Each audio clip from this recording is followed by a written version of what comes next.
Okay, Yeladim and Yeladot. On this page over here, this beautiful page, we are going to decorate. We could color, and we're going to put a real candle and a feather there, so that it looks like a real cool craft, Haggadah.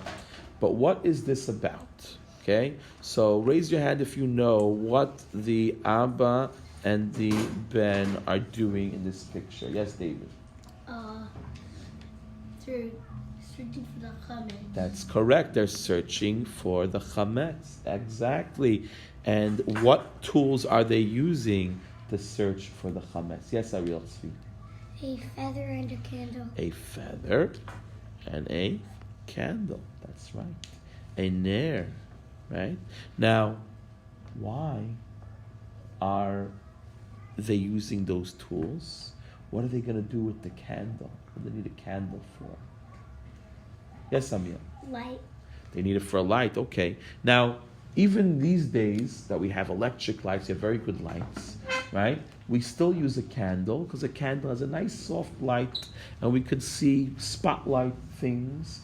Many rabbis, though, will tell us today that we have to be very careful when using candles and only use them in open spaces and not like under beds or places where it could catch on fire. So maybe for those places you want to use a flashlight, right? Because we want to be fire safe always, and only the adults should be holding candles so that we don't have any risk of fires, of course, right? And the feather, why are we using a feather? What do we need with a feather?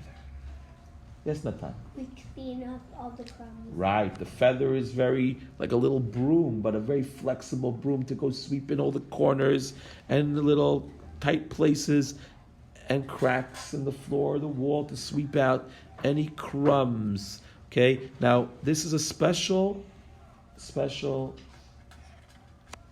custom called bedikat chametz.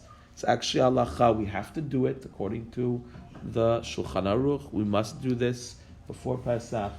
We must do a bedika, a search for the chametz. And there's a special minhag how we do it with the candle and the feather. And we do also, many people hide 10 pieces of bread all around their house. And when they hide this bread, that way they're able to, for sure, they're going to find some chametz afterwards because they know they hid them. But you got to be careful to write down where you put them, because the last thing you want is going to hide it so good that you won't find it. Oh no. Okay? And one second, and if you make before you start searching, you make a bracha. Baruch atah Hashem Elokeinu melech haolam asher kiddushanu b'mitzvotav v'tzivanu al biur chametz.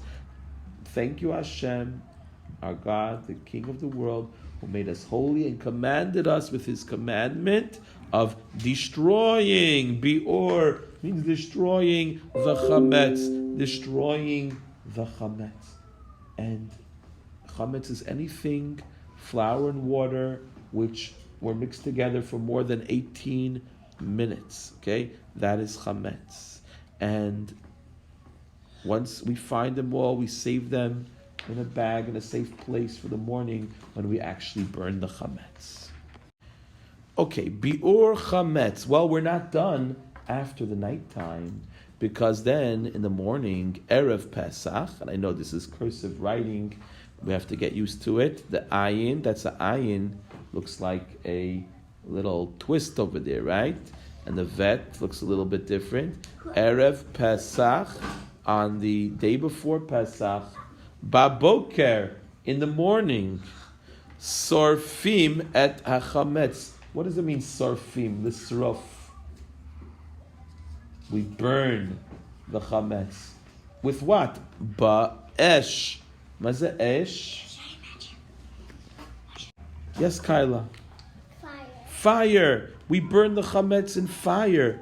And then, Omrim, we say a special tefillah. Kol chamira, all chametz products, all bread products.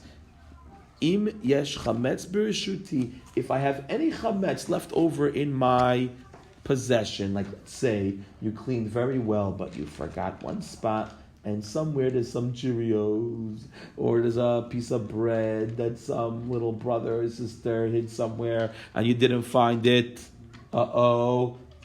Right? And you're not allowed to own chametz on Pesach. Hakol hefker. It's all ownerless. And all the chametz that we do have left over, we throw in the fire. Now, what happens, boys and girls, if we have chametz that we don't want to burn? Like it could be, maybe it's something very important to us that we have a lot and it's very expensive, right? And if we're gonna like have a whole pantry full of cereals or like stuff that if we're gonna throw it away, it's hundreds of dollars, and we don't want to destroy it. Well, the rabbis made a very special thing called mechirat chametz, selling the chametz, and this is also very helpful, right? If you have big stores, let's say a Jew owns a big store, right, and he's got hundreds, thousands of dollars, maybe more, worth of chametz, and he can't own it on Pesach, so he could sell it. See, there's a special paper document, and it says on it, Kol Yehudi noten reshut larav. Every Jew gives permission to the rabbi. It's done by a special rabbi that knows a special wording to make a special contract. Limkor et chametz shelo, to sell his chametz. The special way to do it. You don't just go and say, I'm going to sell it. The special words that the rabbi knows to write to make it good according to halacha.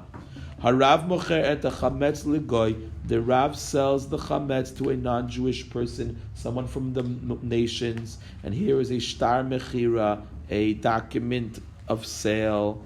And after Pesach, he could buy it back. And you have to wait until after Pesach. You're not allowed, even if you have chametz in your house and Pesach is over, you have to wait a little while. Some places they wait at least an hour for the rabbi to have time to go and sell the chametz and buy the chametz back from the non-Jew.